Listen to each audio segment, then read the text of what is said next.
Suite à l'incident survenu au quartier Tinga Yaoundé, le préfet du département du Mfundi, Emmanuel Dikdenk, a effectué une descente sur les lieux dans le but de sensibiliser les populations à la paix et au respect de l'ordre public. Ce n'est pas le désordre, hein? Voilà, restez tranquille, faites votre commerce. C'est compris?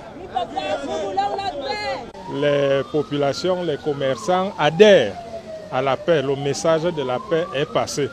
Donc, il est inadmissible que certaines volontés veuillent amener ces enfants dans la rue. Et là, le message, c'est que, comme je l'ai dit, le désordre peut être collectif, mais la sanction individuelle. Les populations du département du Mfundi veulent la paix. Elles sont favorables à la paix et attendent simplement le verdict par l'instance compétente. Accompagné de son commandement, l'homme politique a parcouru plusieurs zones stratégiques de la capitale, notamment la poste centrale, l'avenue Kennedy, le marché central et le rond-point Hilton pour délivrer un message clair.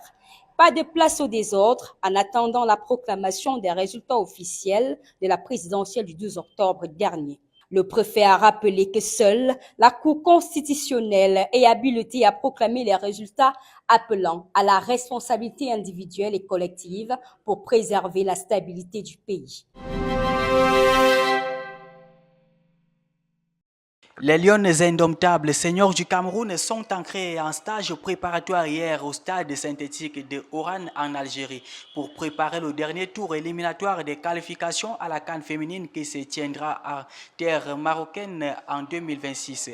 La séance d'entraînement était axée sur la mise en place d'une tactique de jeu et sur la prise de contact avec la pelouse, s'adapter aux conditions locales dont elle devrait faire face lors de la double confrontation contre une équipe algérienne à domicile les 23 et 28 octobre prochains. Dans cette mouvance, les filles de Jean-Baptiste Bissek veulent jouer gros pour cette dernière ligne droite vers la Coupe d'Afrique féminine après un parcours très solide lors des précédents tours.